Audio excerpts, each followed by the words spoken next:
Assalamualaikum warahmatullahi wabarakatuh. Alhamdulillah pemirsa, apa kabarnya? Semoga baik-baik saja dan selalu diberkahi oleh Allah Ta'ala. Amin. Kembali lagi bersama kami berdua, saya Teguh Wisnu Dan saya Zizi Syahab. Kita kembali bertemu dalam acara Berita Islami Masa Kini. Alhamdulillah hari ini kita diberikan nikmat iman ya, diberikan nikmat waktu luang dan kesehatan yang begitu luar biasa. Betul. Sehingga kita bisa nonton beriman nih. Mudah-mudahan bisa dapat ilmu ya di sini ya. Insya Allah, kita juga ya Nu ya. Amin. Ya, dan yang pertama ini kita punya pembahasan mengenai kisah seseorang yang menghina sunnah dari Rasulullah.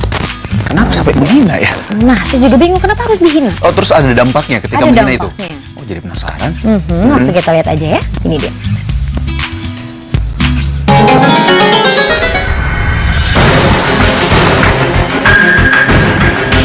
Nasib penghina sunnah Rasulullah Sallallahu Alaihi Wasallam. Pemirsa beriman, tentu kita sudah sering mendengar tentang penghinaan terhadap Rasulullah Sallallahu Alaihi Wasallam dari beliau masih hidup hingga saat ini.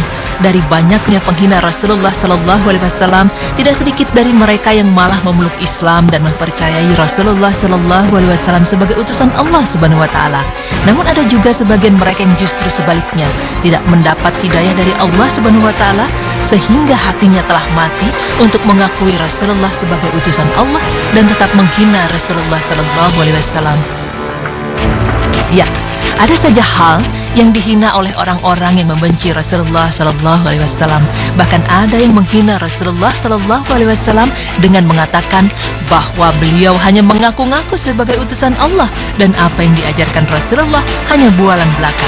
Berikut adalah beberapa orang yang telah menghina sunnah yang diajarkan Rasulullah Sallallahu Alaihi Wasallam, sekaligus orang-orang ini langsung mendapat balasan atas hinaannya tersebut.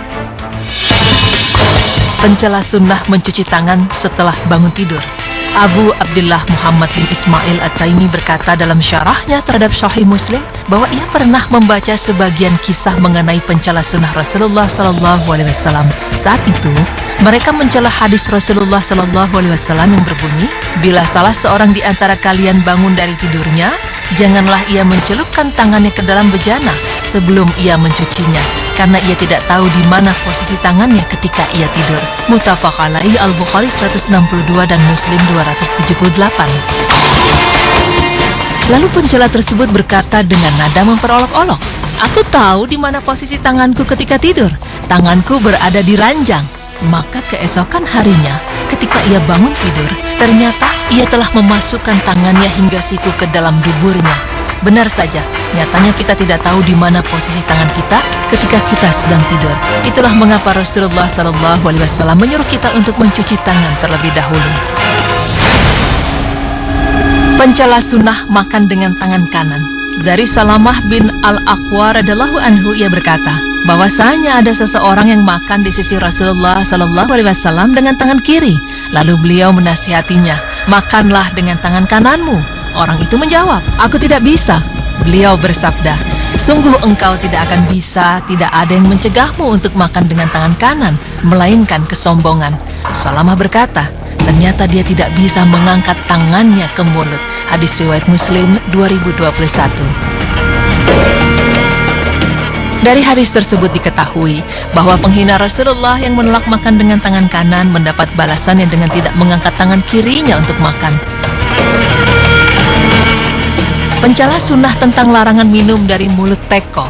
Dari Abu Hurairah radhiyallahu anhu bahwasanya Rasulullah Sallallahu Alaihi Wasallam melarang minum secara langsung dari mulut teko. Lalu Ayub berkata, "Aku mendapat kabar bahwa ada seseorang yang minum langsung dari mulut teko, tiba-tiba seekor ular keluar darinya." Hadis riwayat Ahmad 1266 nomor 7153. Pencela sunnah tentang larangan keluar sebelum sholat. Dari Abdurrahman bin Harmalah, ia berkata bahwa ada seseorang datang menemui Sa'id bin Al-Musayyib untuk pamitan pergi ke Mekah sementara azan sedang dikumandangkan. Lalu Sa'id berkata kepada orang itu, "Janganlah engkau pergi dulu sebelum mengerjakan sholat, karena Rasulullah Sallallahu Alaihi Wasallam bersabda, tidak ada yang keluar dari masjid setelah azan dikumandangkan melainkan seorang munafik, kecuali seseorang yang keluar karena ada kebutuhan dan dia ingin kembali ke masjid." Namun, orang itu tetap pergi dan tidak menghiraukan peringatan yang asalnya dari Rasulullah Sallallahu Alaihi Wasallam tersebut. Sementara Said terus mengingat-ingat orang itu, hingga akhirnya dia mendapat kabar bahwa orang itu jatuh tersungkur dari hewan tunggangannya hingga kakinya patah. Kisah ini terdapat dalam hadis riwayat Abdul Razak 1945 dan Ad-Darimi 446. Pemirsa beriman, perhatikanlah, keburukan di dunia telah menimpa orang-orang sebelum kita lantaran menolak kebenaran yang datangnya dari Rasulullah SAW. Ini adalah pelajaran bagi kita agar tidak menghina sunnah Rasulullah SAW, sebab apa yang beliau sunnahkan sungguh merupakan kebaikan agar kita terhindar dari perbuatan yang banyak mudaratnya.